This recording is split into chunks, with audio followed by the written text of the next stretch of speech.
Dans cette vidéo, je vais aborder la périostite tibiale. Moi qui a touché la douleur, les blessures dans le foot, aujourd'hui je vais vous donner un peu de ce que j'ai reçu et prendre soin de leur douleur et rendre leur vie meilleure.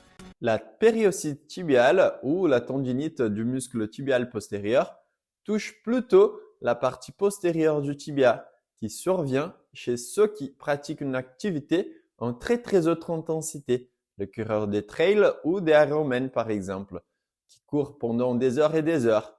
Elle peut apparaître chez des personnes qui ne sont pas forcément sportives avec des douleurs qui peuvent être confondues à la périostite tibiale qui touche plutôt la partie antérieure du tibia de la jambe. Pour la partie antérieure du tibia, je proposerai une autre vidéo. Même si la périostite touche l'os, c'est le muscle responsable.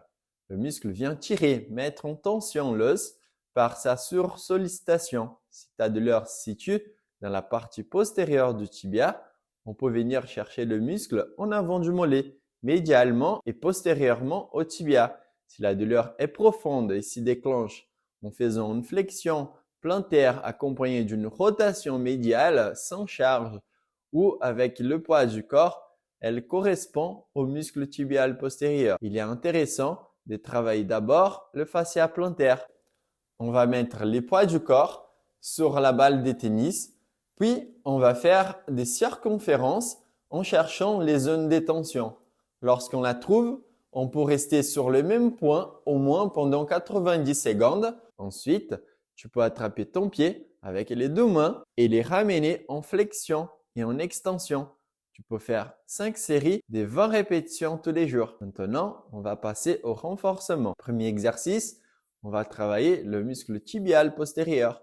On s'assoit, en utilisant un élastique, on va ramener le pied en flexion plantaire et rotation médiale. Le retour s'y fait très lentement. C'est le travail de retour excentrique qui te permettra de diminuer tes douleurs. Tu peux faire 3 séries de 20 répétitions, 2 à 3 jours par semaine. Le nombre de séries peut augmenter à chaque 2 semaines. Puis, tu peux faire 2 fois par semaine quand les douleurs passeront. Deuxième exercice, on va travailler le mollet. On va monter sur les pointes des pieds et redescendre lentement. Tu peux faire 3 séries de 20 répétitions, 2 à 3 jours par semaine. Le nombre de séries peut augmenter à chaque 2 semaines. Puis, tu peux faire 2 fois par semaine quand les douleurs passeront. Troisième exercice, on va travailler à nouveau le muscle tibial postérieur. On va se mettre contre le mur avec l'épaule opposée, avec un écart avec le pied qui va travailler par rapport au mur. Et on va monter avec le pied qui est par terre dans la direction de l'épaule qui est contre le mur. Tu peux faire 3 séries de 20 répétitions, 2 à 3 jours par semaine. Le nombre de séries peut augmenter à chaque 2 semaines. Puis, tu peux faire 2 fois par semaine quand les douleurs passeront. Les exercices pour l'entorse des chevilles sont à voir pour compléter ton programme de traitement.